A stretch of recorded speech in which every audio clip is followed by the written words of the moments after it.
what it is, plan events or what it is we're going to do. If everybody could please just take, it's really, really short. Please just take a couple minutes to fill out this survey for me. It will be really, really helpful and help the committee and myself plan. I'm going to drop it right here in the chat. Again, it's going to take you guys like a couple minutes. Right here in the chat. If there's something there that you guys don't see that you would like, there is an other. Eric, you this survey is also open to you too. It's open to staff members as well, because you guys will be part of our event. So yes, if you guys could please just take a couple minutes to do that for us, that'll be really great. And so thank you. Thanks, Aunt Claire. Really appreciate you dropping that. I'm going to give you folks 30 seconds to go ahead, or a minute to fill that out, and then we'll jump into today's assistant instructor talk with Renee. So go ahead, please fill that out for the team. We'll allocate a moment to that.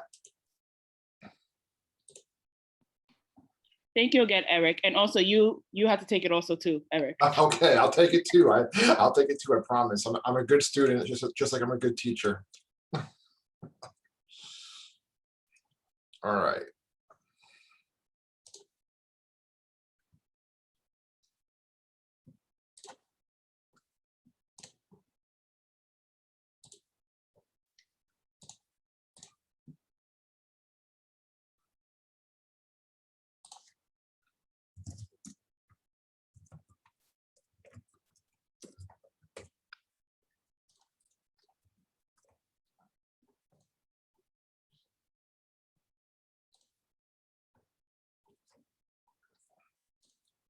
All right, cool.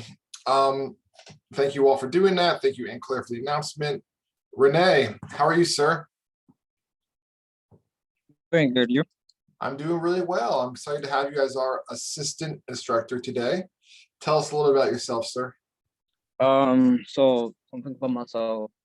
I like going outdoors. I like listening to music, spend time relaxing, and playing soccer. Awesome, awesome, love it. What's a fun fact about you, something that maybe folks in the room don't know? Something interesting? Yeah. I'm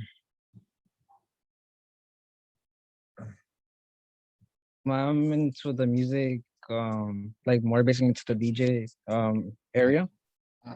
So I like to focus on that more and on my free time. Awesome. Awesome. Love it. All right. What's a question you want to pose to our group?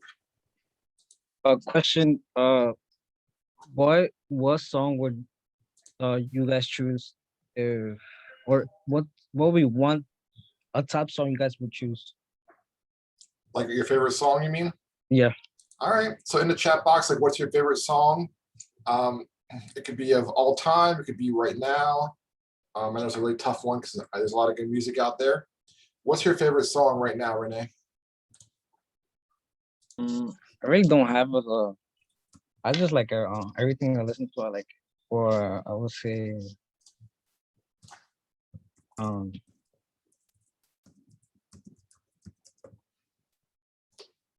Drake. I like to listen to Drake. You like listening to what? I'm sorry. Drake. Okay. Yeah. Cool. Love it. So, oh, Amir, that's a song right there. Darude Sandstorm. Yeah.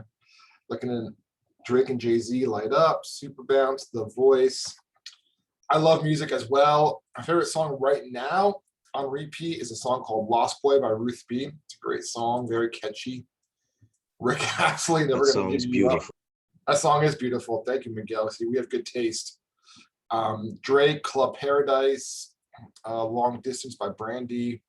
Awesome. So we got some good tracks. Awesome. Well, thank you, Renee, for being today's assistant instructor. We appreciate that. We appreciate you. And yeah, now you know what someone should do? Here's a project for somebody for PM class. Are you ready for this? Maybe I should give extra credit for it. I don't even know if I can do that, but maybe I should. Someone should go through and make a playlist, a Spotify playlist of all of our favorite songs and upload it. That'd be pretty cool. If you do it, we'll talk. All right. So go ahead and take a screenshot, do what you gotta do. We'll see our eclectic mix.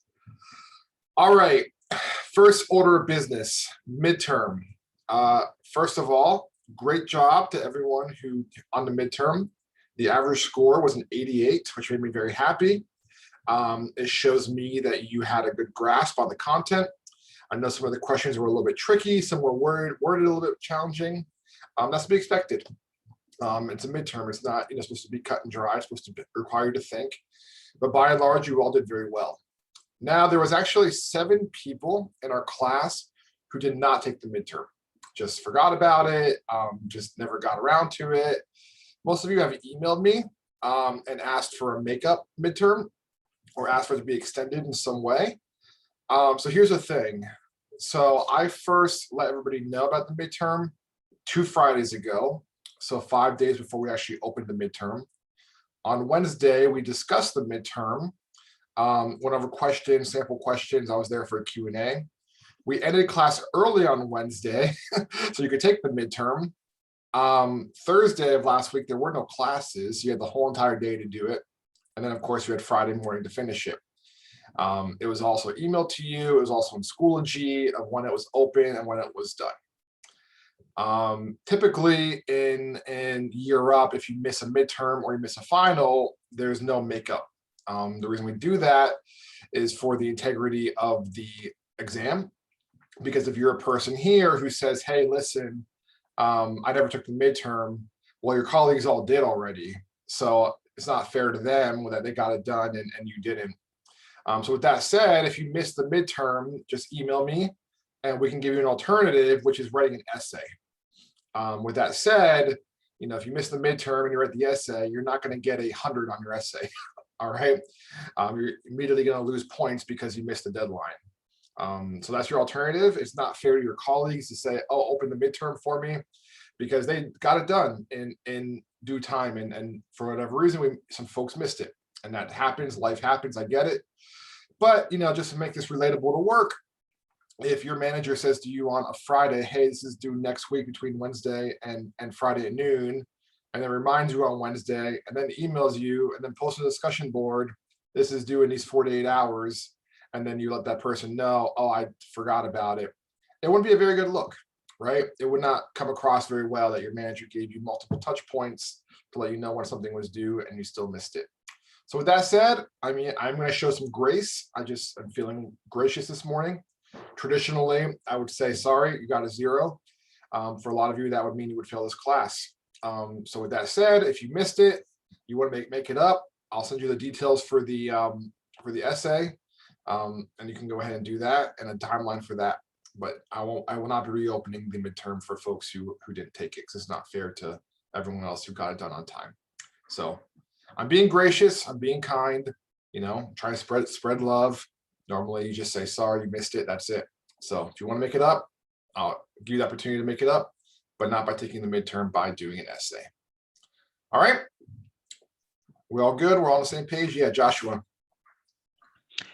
Yeah. So one of the questions on the midterm, is it okay if I ask Yeah, about that? Yeah, because we're not opening anymore. So please. Okay. So one of them was, I think the time frame for for like a project, and it was like 440 and a couple other ones. Yep. I remember in class you said it was 440, but on the exam the correct answer was 880. Is that true? For the work package, you mean? Yeah. Yeah, so on the exam, if you picked 440, it said, and then you looked at when you went to review it, it said 880 was the correct answer. Gotcha. So that must have been a mistake on my end. So I'll go ahead and throw that question out. All right. Oh, Yeah, okay. Thanks for flagging that. That must have been a mistake on my end. I apologize. Another thing, did we go over Scrum before the midterm? We did, just in small detail. Yeah, not in much detail, but we talked about it a little bit. Yeah. Okay. Yep. Yeah, Izzy. Another thing on the midterm was one of the questions, I can't remember what it was, but it was the question was what do project managers do after a project is done?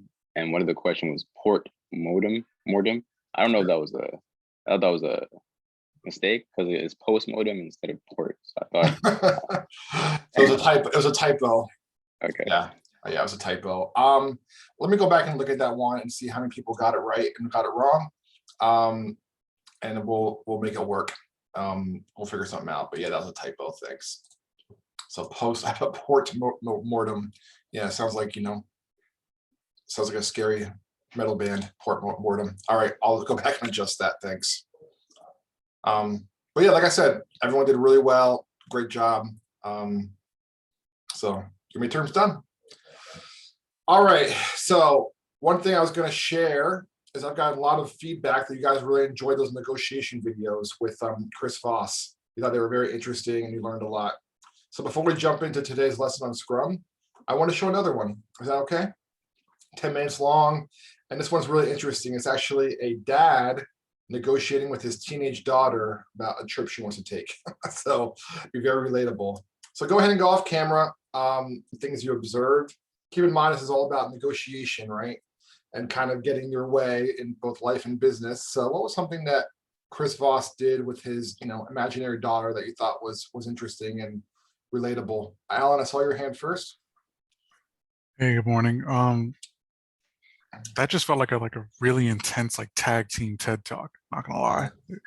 It was really interesting. The biggest takeaway is that he really never said no. Right. The word no never came out, unless it was used in the context of his sentence, but it was never a definitive "you're not going." Right. He was basically trying to justify it and get her to justify it. Mhm, And if she couldn't do it, then she was saying no herself. mhm. He didn't have to. He just, it was more like a hard, almost like a hard interrogation. It's like, well, why do you need to go here? Why do you have? Why is this important to you? Why does this even matter? Where's the value in this? Can you explain that to me? No. Well, you just answered your own question. Yeah. So I thought it was pretty interesting. That part was pretty interesting. Yeah, you're absolutely right. I don't know how you were raised, everyone in this room, but oftentimes my parents would say, no, you're not going because I said so. It's like, well, that's not a very good reason. And he never did that. He explored it with his daughter, his imaginary daughter. Why is this a good idea or not a good idea? And she came to her own conclusion. Well, maybe Ryan's not that great of a guy. If he's not going to go find a new girl because, I'm not going to the lake house, maybe he's not someone who's committed to me. So interesting. Jesus? I found it interesting how in the beginning he was like, "Oh, I know you're gonna think I'm like a terrible father, or I know you're gonna say this." I feel like it's kind of like a preemptive strike, kind of like when someone's angry and you apologize before they can get angry, so they don't get angry because they don't really have a reason to because you've apologized already. Yes, absolutely. That's actually one of the techniques he teaches in his class, where it's like, suppose that they deliver hard news to somebody on your team, like, hey, you missed a deadline, coming to them and saying, you're going to hate me for saying this, you're going to think I'm the worst manager ever, but you missed this deadline, and there's consequences for that. Because here's the thing, it's like the person hearing that is not going to think you're the worst manager ever. They're not going to hate you. They're going to be like, you're right, there's a deadline that I missed. So you preempted that news by making yourself vulnerable up front. Yeah, great observation. Jason? To me, it looks like he was picking for weaknesses, like he was pecking for weaknesses. So whenever he made a question and she gave a answer, he was questioning, her answer, made her second believe what she said. For example, when she was like, "Oh, so you don't trust him to trust you," it was like counteracting what she was doing, along with bringing up more caution. Yes, that's one of the techniques that he does, that he teaches. So she says, this is important to me. And then he goes, this is important to you? And she goes, oh, yeah, it's important because, and gets more information out of her. I love that. Yeah, great. Sikander? So honestly, I thought that tactic was more like trying to get his daughter to guilt trip into Mhm, not going mhm. more than anything. I agree with what Alan and Jesus said with showing that you're sorry before you even said the statement and that but I feel like that's more of a guilt trip than anything else. I'll be honest, I hate people that do that. They try to guilt trip you into doing that because I've had my parents do that in the past to me. Right. And it's like, yeah, if I do this, then you're gonna think I'm a horrible person, right? Mhm. And I don't want you to feel bad. Like the point he made where he was talking about, but I want to be with you for the, was it Labor Day weekend? Labor Day, yeah. Yeah, so like that's more him trying to guilt trip his daughter into staying than like just straight up saying no. I think the straight up response to me anyway would be better. Yeah, yeah, interesting. Yeah, I didn't never noticed that before, but I could see that for sure. Izzy, I actually want to disagree on that point of guilt tripping, more so him being a father to a daughter. As he said at the ending, it's my job to protect you. So I liked in the video that how he questioned about the boyfriend. If you don't go, he's not going to like you anymore. Is that what you're thinking? Because in the process of, you know, your daughter being in love at 16 is non-existent. So he's questioning the loyalty of the guy to see where his standpoint is, to see how she feels if she doesn't go, how is he going to feel after? So he's trying to point out the fear inside of her head to see, to show her what his values are. yeah, yeah, yeah. Very good observation for sure. Brian, So one thing that I took away from this was the way that he wasn't combative. He was just very reasonable. But one thing that would irritate me would be his mirroring strategy. yeah, When you say something and someone else repeats it back to you and he's saying it in such a calm manner, I feel that the 16-year-old, like a boy or girl, right. if you have a bundle of emotions, like he really helped you to like just focus in on, hey, like he wants you to think about this certain thing, like when Izzy mentioned the boyfriend's loyalty to her, I guess, in a way. Right. So it really made her think about that in that sense, and then she evidently came to her conclusion. Right. Yeah, it definitely felt like in that video, he was a little bit too much with the mirroring, like a little bit too much of the repeating back what she said. But that's one of the techniques to kind of get her to share more information, for sure. Miguel? I like to piggyback off of two things that were said. So the first is Brian's when he said with the not the mirroring feeling like annoying, and to me it's I don't know if it was just me catching it that way, but it sounded a tad bit condescending, like Okay. or at least I feel like if there's too much mirroring, it can become condescending or come off that way. And then piggybacking off what Sikander was saying, I do agree with the it felt more like a guilt trip than anything else. Like to some degree, it felt like the conversation was intentionally meant to trip her up on her words and her thinking. It felt just a tad bit manipulative, but at the same time, like the questions were legitimate questions. Like it was, I guess, contextually, it was a gray area, I guess you could say. Yeah, it is. It definitely is. All right, so two last questions, then we'll go into the first part of Scrum. So you know the whole backstory. Lake house with Ryan's family. He threw a party there. No parents. Now your child, doesn't matter, son or daughter, your child wants to go to the lake house with the parents, she claims, and you're that child's mom or dad.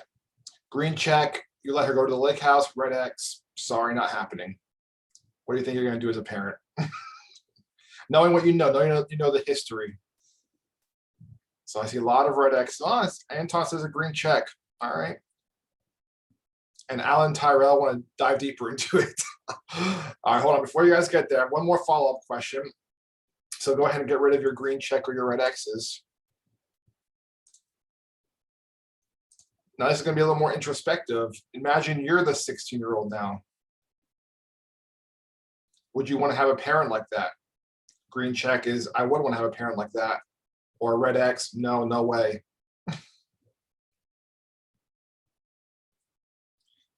Interesting, isn't it? Look at this, look at our board, 10 green checks, 11 and 5 no ways.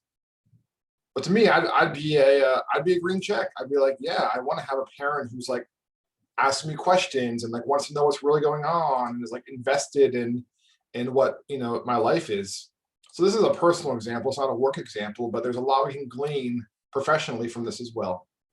If you want to lead people, you want to be a PM, you want to be on a team, knowing people, kind of knowing how to work with them. Granted, this is a power dynamics, it's a father and a child, but you know, there's power dynamics at work as well. You have a manager and you're an employee, right?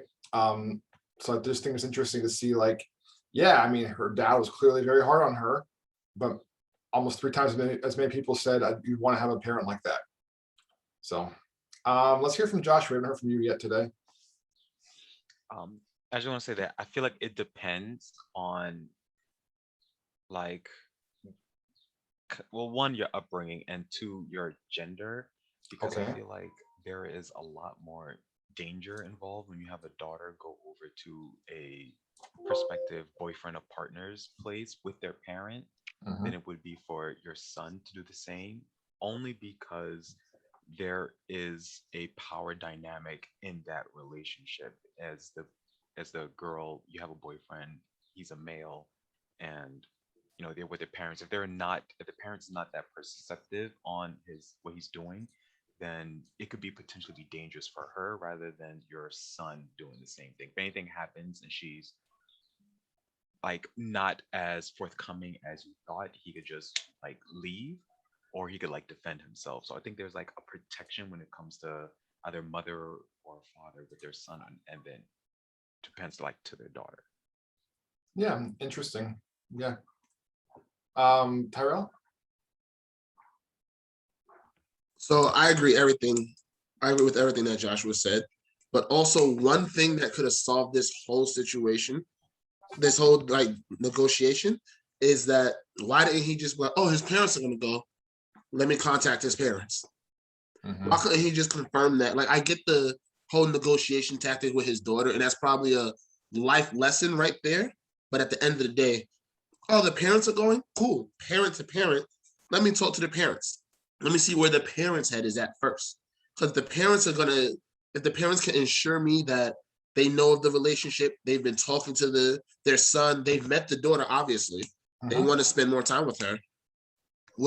Then I'm like, that's gonna be my deciding factor there. What are your parents' mindset about my daughter coming to spend this weekend with you at this lake house? Do I have contact? Where is it going to be at? Can I get access to and from in case something happens and I need to get my daughter? Yeah, that's an interesting point for sure. And I mean, I wonder, you know, I agree with you. I think that'd be a good move. Let me just call the parents and get a feel.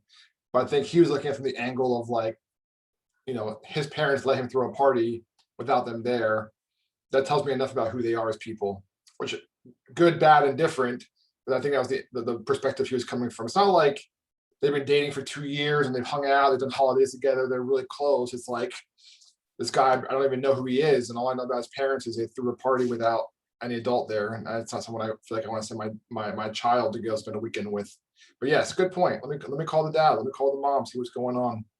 Let's go Alan, the cicada, then we're gonna jump into today's lesson. Okay, so I was actually on the same route as Tyrell, because that's how it was for me growing up. If I wanted to hang out with one of my closer friends that say lived in a rough neighborhood, or I wanted to travel to like an amusement park, first thing my mom would say is there going to be an adult there and can I reach them? Prior to the event and during the event, there shouldn't this. I do understand Sikander's whole concept. You know, this felt like a guilt trip, but then at the same time, you know, he never mentioned Labor Day weekend again. He mentioned it once. It was just to get her to. It was almost like him, like a way of him trying to end the conversation right there. Obviously didn't, but any like real parent, any genuine parent that cares would be willing to have that conversation. And strictly based on that conversation alone, if you can just tell they kind of have like a, you know, yeah, we're going, it's going to be chill. If they have that kind of mentality, then that's the immediate answer for me. And at that point, I'm cool with my child, regardless of gender. Right. hating me for like the next 2 days Yep. because I can sleep at night knowing that nothing will happen to them. Right. Yeah, good point. All right, Sikander, last comment, then we're gonna jump into Scrum. Well, my thing was that last question you said, like, if you were the 16-year-old, am I thinking of that from my 16-year-old self, like back when I used to think that way, or currently? Mhm. You know, because it's different. Like nowadays, I guess it's more like the experience or the knowledge you've gained over time. It's like, yeah, I understand why my parents thought that way, but as a 16-year-old, you didn't think about that stuff. You just Right. like, I want to do this, and I'd rather, go with my friends than hang out with my parents, type of things. Mhm. So I knew I was like that when I was 16. I was like, why can't I do this? Why can't I do that? My parents are extremely strict on stuff, especially since like I'm first generation American in my family. I have more American views than they do. Right. So like there's a lot of clash of culture there. Yep. And like this is one of those things like and their thing, like you don't just like go away for the weekend or go to somebody's house for a long time. It's just like a lot of questions, and honestly those questions would make me a little agitated back in the day. Yeah. Yeah. Well, because here's the thing, like, not to get too nerdy about brain development, but when you're 16, your brain's not fully formed, right? And, life is very black and white to most of us at 16. There's right and wrong. There's what I want versus what you want. There's not a whole lot of nuance. You don't really develop that. At least I didn't until I was well into my 20s. So I look at this situation, I see both sides, both perspectives. The only thing that I think I would maybe throw out there if I had the means to do it is like, I'll tell you what, how about we get an Airbnb near their lake house? You stay with me at night and you go hang out with them during the day. Would that be a fair compromise? And then there you go. It's like you as a parent can know, like I'm in the same neighborhood as my child. I can go hang out with them. Of course, a daughter would probably be like, no, that's embarrassing. But that could be a good way to meet in the middle if that was something that you'd want to consider. So the compromise, yeah. Like I'm gonna get an Airbnb. We're all gonna go together. You say you go over there all day. Just come back to the Airbnb by 10 o'clock, and we'll split the difference.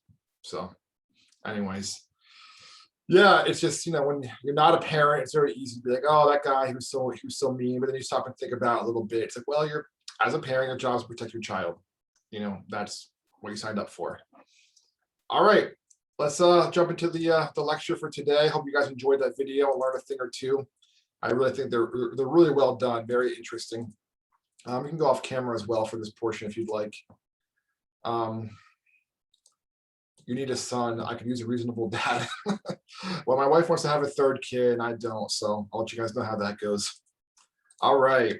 So we'll skip over this because I think that you've all know the basics, but I'll talk about them in more detail, and I want to make sure we have enough time to get through the content. But basically, you have traditional project management and you have agile project management, which uses Scrum. Basically, traditional project management is large scale. You're building a bridge, you're building a building, you're building something of that sort, where it's a very clear start and end date. Okay, go ahead and get my cursor.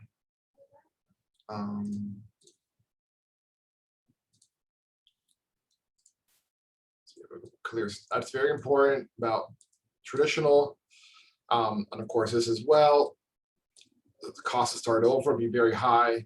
You're not going to build a 20-story building, on 3rd Avenue in Manhattan and then say, oh, shoot, we're 18 stories up and we messed up. Like that would cost millions of dollars, right? However, agile is very different because agile is typically used and Scrum is typically used in tech. You're all IT help desk students. You'll be more familiar with this through your internship in your career. But the nice thing about this is that there's an evolutionary delivery model. And I'll explain kind of more of what that is as we go. And then the last thing right here is it's very low cost, and actually starting over is to be expected. So you take that tall building, 23 stories, 18th story, you realize you messed up, you have to start over. That would be impossible or near impossible. But if you're building an app and you made a character in the gaming app green, but the client would think it'd be more interesting if she was yellow, That's not a huge change. I mean, it requires some changing. I never made a gaming app, but not nearly the same as tearing down a whole entire building and starting from scratch. Go ahead to the next slide. So what method should I use when creating a project? First of all, is it complex? If so, if it requires, writing code or things like that nature, agile is better. And by complex, I mean, that's a pretty confusing term, because what defines complexity? I mean, I would think building a bridge would be very complex, but compared to making a website, not as much. Adaptability and feedback and instant changes. That informs what method you should use. Like I said, in your internship, you'll probably be doing more of the agile method than the waterfall. So this is the process. I know this looks a little bit overwhelming. I promise you it's not so bad. But basically you have the product backlog. This is the first step right here. And the product owner, I'll explain who that is here in a moment. These are all the things that you want to do on the project. Okay, so this is a long list of the micro steps that are required to execute on a project. The way it works, you have a sprint planning team meeting with the whole team, and you decide what items from the product backlog are we going to do during our next sprint. All right, you move that to the sprint backlog. Okay, so you're taking items from here. Let's just go ahead and say there's, these are all the items in there. There's a lot of things, way too much to do in 1 to 4 weeks. And you say, I'm going to take, these 3 items and we're going to work on them during the sprint. All right, a sprint is 1 to 4 weeks long, facilitated by the Scrum Master, who we'll talk about here in a little bit. And then one of the unique things about the Scrum setup is that every morning, typically, you have a stand-up meeting right here, the daily Scrum, 15 minutes, like where are we on the project? And then you go to your finished work. So that means you do these 3 things that you put over here is done. Then you have what's called a sprint review and a retrospective. What went well? What can we improve? What can we check off as done? Then you go ahead and start back all the way again. Woo, here. Okay. Look at the product backlog, sprint planning meeting, repeat the process until all these little black dots are cleared and you have your finished product. So this is how the method works. All right. As you can see, it's dynamic, it's iterative. There's lots of feedback going on, and this is how it goes. So we use this example a lot. I apologize that I keep bringing it up, but let's suppose you're creating the Year Up app. All right, the Year Up app. We're a Scrum team. We're going to do it together. So let's say, what do we want the Year Up app to have? Let's put a dot for access to Schoology, a dot for the schedule, a dot for the Zoom links, a dot for their contracts, a dot for fill in the blank, Google Docs where we share, what we're working on, a dot for Discord, connect that. Basically you have, let's just say we have 20 things we want to include in the app. Now our team's going to say, okay, what are we going to do first? So the first thing we're going to do is we're going to design, the logo of the app. All right, we're going to make sure Schoology is linked. We're going to make sure our Europe emails are linked. All right, that's the 3 most important things. Now the team, John, Jill, and Jane, they all take one of these. Typically that's how it works, but there's different ways you can make it happen. And then you spend the next, 4 weeks working on it. And let's suppose a daily Scrum, Jill says, man, I'm really having a hard time integrating, Europe Outlook into our app. I'm stuck. I need some help. Now the rest of the team comes around her to kind of help her get over that hump. And then when the finished work is done, let's suppose that we got the logos made, the Outlook is connected, but unfortunately we didn't make Schoology. That never made it onto the app. What does Schoology do? Schoology goes back into here in the product backlog, and then we go ahead and make sure we move it along the way somewhere in the process. So I know I said like a million things there. I know it can be a little bit confusing the first time you see it. We'll spend a lot of time working through this together. Were there any questions on what I just explained there, what the process of Scrum looks like? Oh yeah, Izzy. Yeah, so I want to get a good clarity on this one. So this is more so like the agile, but you're breaking down the agile in on weekly time periods. Yes, that's correct. That's exactly right. Okay. Jason? I guess this is more towards the reading, well, the video you had us do. Mhm. But I saw that they take customer feedback in here. However, they don't extend deadlines. So how do they incorporate one on another? That's an interesting question. So customer feedback typically will happen on this end. So what that means is let's suppose, we'll take the Schoology example, right? Actually, no, we can't do that because we didn't finish that one. We'll take the Outlook example, and the customer says, like we had the deadline. The deadline was by the end of the sprint, the 4 weeks, and then the customer says, "Yeah, the Outlook interface is wonky. You have to log in every time. It's not great." That would mean you have to go back and start it over again, put it back in the product backlog. So therefore, yes, you have a deadline, but your deadline is a moving target, and really is a requirement onto the customer feedback. This is what makes Scrum such a amazing way to work, is because imagine if you create that Europe app with hundreds of features, and then you show it to the customer at the very end, and the customer said, "Yeah, this is not at all what I want to go back to the drawing board." That would be incredibly demoralizing to the team. It would cost a lot of money, a lot of time, a lot of energy. So by having that reiterative feedback, gosh, I can't talk, from the customer, then you're able to make small tweaks as you go, and then that's why the timeline is always moving. So glad you watched the video. That's great. So would you say that every time customer has a feedback, it'll go into their 2-week sprints, or they'll have like a side team to work on that 2-week sprint?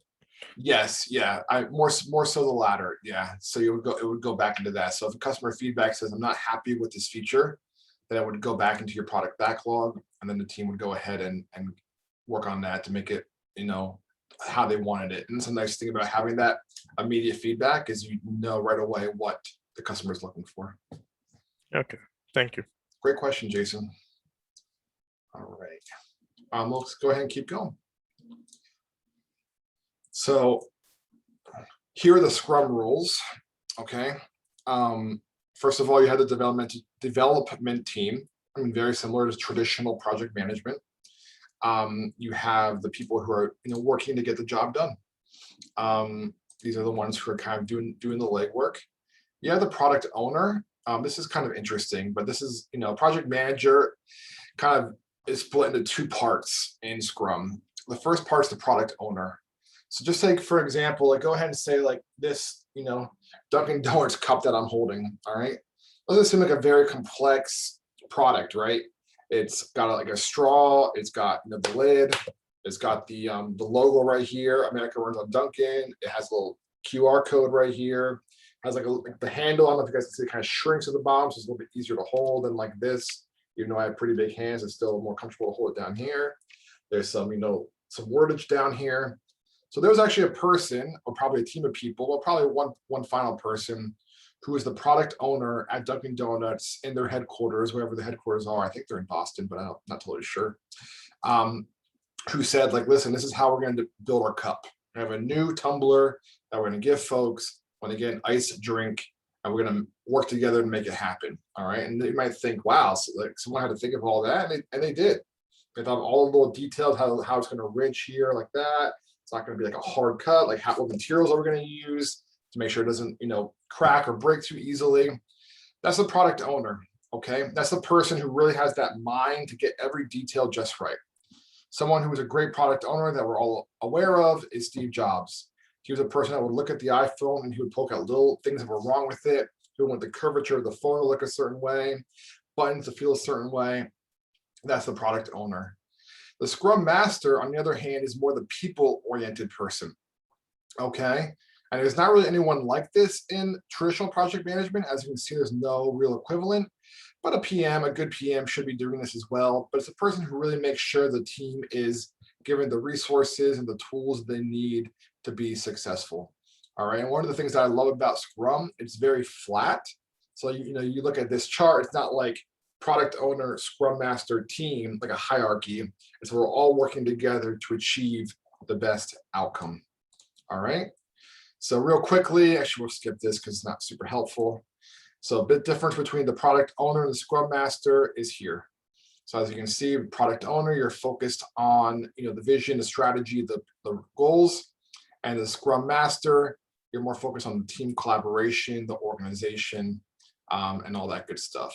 So you work together to make it happen. People oftentimes ask, well, who's more important? And the answer is yes, right? The answer is, well, you need both. You need people who can work with the team and help the team achieve the goal. And you need the person who's going to care about the details of the product. All right. So I Hey, also Eric, sorry to interrupt you, but what you have up is blocking us from seeing some of the things we. oh, I'm sorry. Can you see it now? Sorry. Yes, that's better. That's better. Sorry about that.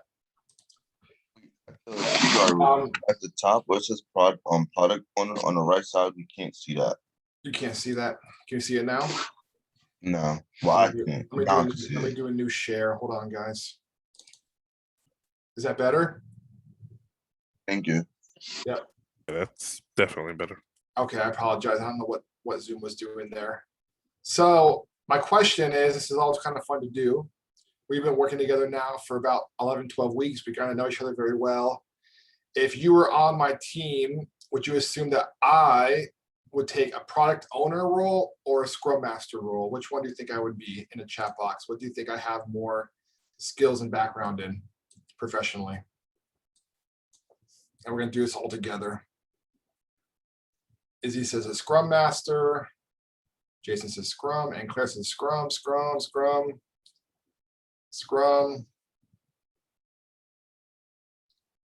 And the answer is, of course, I'm much more of a team-oriented and people-oriented person. I mean, I'm just not that type of person that's very detail-oriented, that's going to look at all the fine pieces of the product. But we need people like that who have more of an eye for that as well. So what we're going to do something kind of fun. You can go ahead and go back on your camera if you're able. And we're going to do a speed networking event. We're going to see how well do you know your colleagues. All right. So I'm going to put you guys into groups of 2 or 3. And knowing what we've talked about so far, you have to say to the other person, do I see you more as a product manager or a scrum master? So for example, I've been working with Lauren on this month in academics video, and she's a total product manager. She's like a person who catches details, who notices things like that looked a little bit off. Let's adjust that. And Lauren will tell the group, yeah, Eric is definitely like the woohoo, let's do it, let's go team. But I don't notice the details. So Lauren and I are great partners because we both have different ways of working. So I'm sorry I gave yours away, Lauren. I apologize. So go ahead and get into groups of 2 or 3. I need to say about your partner, like Joshua, I think you're a blank. Jesus, I think you're a blank. Oh, Miguel, you're definitely a blank. All right. And don't come back here. Someone always does it and it irritates me. Don't come back here and say, well, I'm both.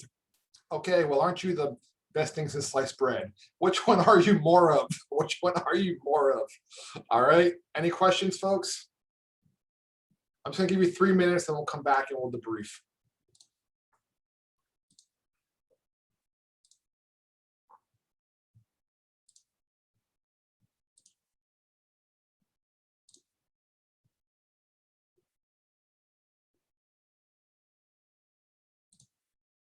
Hey, Oscar, Maria, Zunair, you better go to your rooms.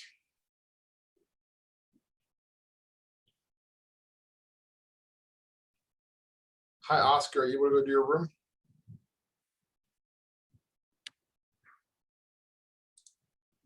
Yeah, Eric, sorry. I just had to go to the bathroom fast.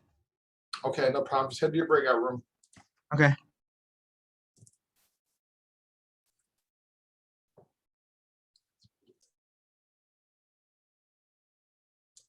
Hey, Davian. Hey Eric, I just wanted to check really quick. We're just describing the qualities from our colleagues, right? Yeah, you're trying to guess like what your colleagues are, and then see if you're right. Okay, cool. Thank you. Yep.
Hey Jorge, what group were you in?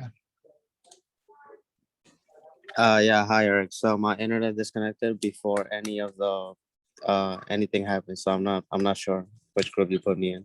All right, no problem. Just hang tight. I'm gonna bring him back in about 60 seconds. Okay.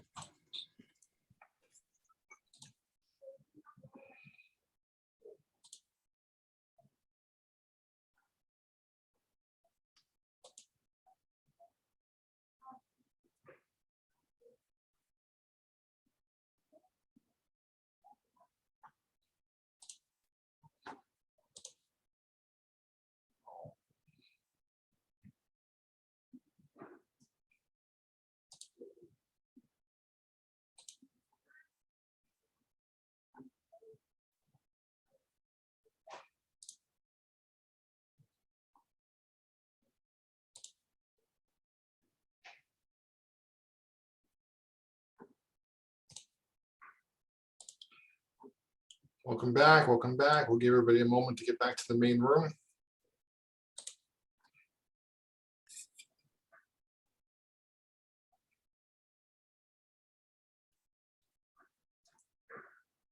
I had the coolest experience over the weekend. I got to meet Andrew Yang, who's running for mayor of New York City. And he ran for president as well in 2020. He was actually doing an event in the Bronx. I got a photo with him. I'm very proud of it. He was a very nice guy. And by the way, this is not a political statement. Just want to put that out there. I'm not gonna say who I'm voting for or not voting for. I always say to people, just vote. That's why I always say, just do your research and pick the right candidate. But if you're able to vote, please vote. It's a really important practice. And when it comes to mayoral elections, we're like not very good as a city about getting out and voting. So just to prove I'm not a liar, there we are. And as you can see, my daughter Lydia is a little bit, suspicious. So she's like, I'm not sure about this guy. So kind of cool. I never met someone like that before, so that's kind of fun. All right. Let's hear from the group. Did anybody really feel like they nailed their colleagues, or did anybody else feel like, man, that was really tough. I need to do a better job knowing who my colleagues are. And did anybody, is a mystery, no one really knew how to identify that. I just want to kind of hear some feedback from the group. Yeah, Anton. We kind of nailed it really. We all realized what we are, and it was kind of hard at first, but then like after a while, like knowing the definition, like what each one meant, it was kind of like really easy. Yeah, okay, cool. Glad to know. Let's hear from Tyrell.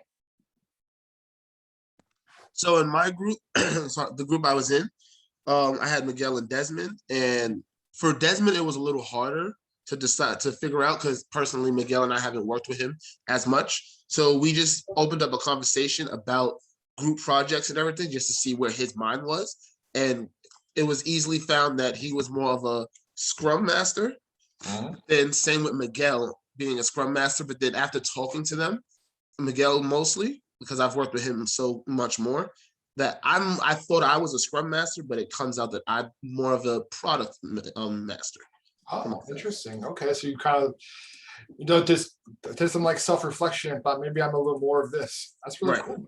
Well, good. I love that. You're able to change your view. That's great. Let's hear from Izzy. Yeah, I was in a breakout room with Sabrina. If you did notice during some of your discussion boards, that when she wrote something down, it was perfectly detailed to a T, to where she would actually write out all her thoughts in a precise way where everything had precision. So she was more so a product owner because she gets the small details and she has her own type of vision of what she wants to say to get her thoughts clear out. Me, on the other hand, I know I'm a Scrum Master. I usually start off with projects. I usually start it off to make sure that everyone feels comfortable. And I always have the tools and resources to get the work done. I love it. I love it, Izzy. So basically, if Sabrina wrote my exam, she would make sure it said post-mortem, not port-mortem. So she's that detailed. Well, now I know who to call next time I need to write an exam. All right, Sabrina, project management instructor. All right, Alan. Thanks, Izzy. So I lucked out, and Lauren was one of my group mates. So the answer was already there. But the other person was Renee. Okay. So Lauren, like you had said, is very detail oriented. And me and Lauren actually were able to meet up for some community service last week. Awesome. So I can definitely see it because you can tell she's like a planner. She wants to plan things. Me personally, I am a full-fledged Scrum Master. I'm aware that the little details tend to I lose them. But I'm also very much a person that wants to keep a certain dynamic in the room when I walk in. Just makes it more enjoyable and makes the work more fun, or makes the work fun. Yeah. Renee, typically a very soft-spoken guy, doesn't say much, but he is very much more so on the side of details, and wants to make sure that stuff is of quality because we've worked on projects before, and he will be the first person to reach out and ask a question about something if he's not clear about it, or he'll reach out to somebody else. So he feels, and I can agree, I can attest to this, he's more so on the product side of things. Great. Thanks. Yeah, love it. I feel like Alan, I think like you and I probably have very similar personalities. Like we took like those personality exams, probably be very similar. So I mean, I have the same approach. I'm like, yeah, the work will get done. Let's just, make sure everyone's happy. Yeah, if you're having fun, then it won't feel like work. Exactly. It's like the biggest thing for me when it comes to this program. I Yeah. want to go to an internship and have fun. Right. That's it. And that's why I try to incorporate in class as well. Learning should be fun. Unfortunately, a lot of us hate school because it was so boring. And that wasn't your fault, it was your teacher's fault, because learning is fun. I mean, truly it is. As long as you're, learning things that you enjoy and you're making it interesting, which I try really hard to do. Preaching a good word, Eric. Definitely ordained. All right, so Cantor, last comment, then we're gonna get out of here. I mean, my comment was going to be more along the lines of what you and Alan just talked about.